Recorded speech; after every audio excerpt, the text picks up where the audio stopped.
上海最火的济州岛餐厅迎来了史上最火的济州岛韩剧，这都不是 buff 了，这个是 bug。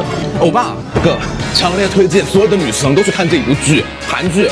讲的就是女性成长3代人托举年度终极催泪弹，我所有的女性朋友最近天天以泪洗面，超级好看。这个剧是在济州岛拍的，最近的鸡酒肯定涨价了，所以我赶快买一张来环球港的地铁票，来吃一个上海最火的济州岛餐厅。环球港上海商场的一哥，他们招进来的店肯定是做过了很详细的影评的背调。谢谢。哇，他这个整个餐厅，他做的就是一个济州岛的度假风，巨石景观，所以石头爷爷是济州岛某一个象征吗？好漂亮！你要不说，我还以为这是个菜单呢。就是菜单。魔王新牛锅，它是里面熬的牛脊骨芝士和满锅的料，感觉这个就不是部队火锅了，这是部长火锅。啊，怎么了呢？哦，没事，我朋友会吃掉的。还有锅巴呀，我棒！海莲锅其实就是某种章鱼鱿鱼，剧里面男主每天都去钓鱿鱼，哇，好男人。这锅巴也不硬，咯噔咯噔的，这锅巴打我嘴巴，好好吃。韩国传统小年糕，感觉这个年糕跟没发育好似的，好 Q 好迷你，感觉我再加一坨水。我吃了吗？这个年糕真的很哇塞，它质感 Q 糯到像没做好的，真的很好吃，真的是可以化在嘴巴里面的年糕。那个是喷火牛肋条对吧？哟，这倒的是白兰地。对，法国的白兰地。可以少倒一点吗？我想喝。开玩笑。哇，可以许愿吗？可以。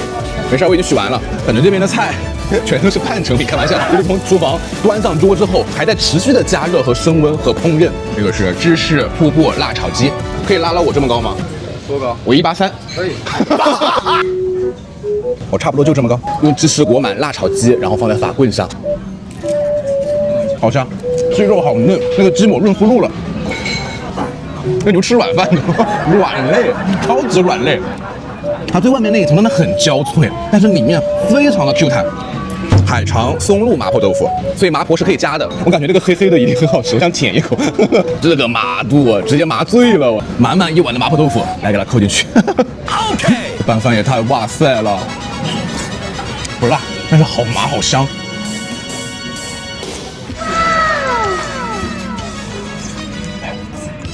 吃一下牛魔王汤里面的小土豆。哇，这个土豆好男二啊，好温和，很绵绵的口感，土豆是好吃的。等一下，这个也是能吃的吗？哦，我还以为这是个装饰，居然是一个小布丁啊！它脸呢？哦，它是黑芝麻味的布丁，很克制、很轻柔的甜品味。它的四肢是布丁，内部是冰淇淋蛋糕，芝士辣鸡。哇，好重啊！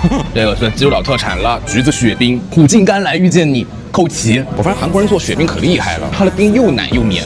我们还有一个青提雪冰，非常非常厚实的雪感，气体好多，完全可以当餐后水果吃。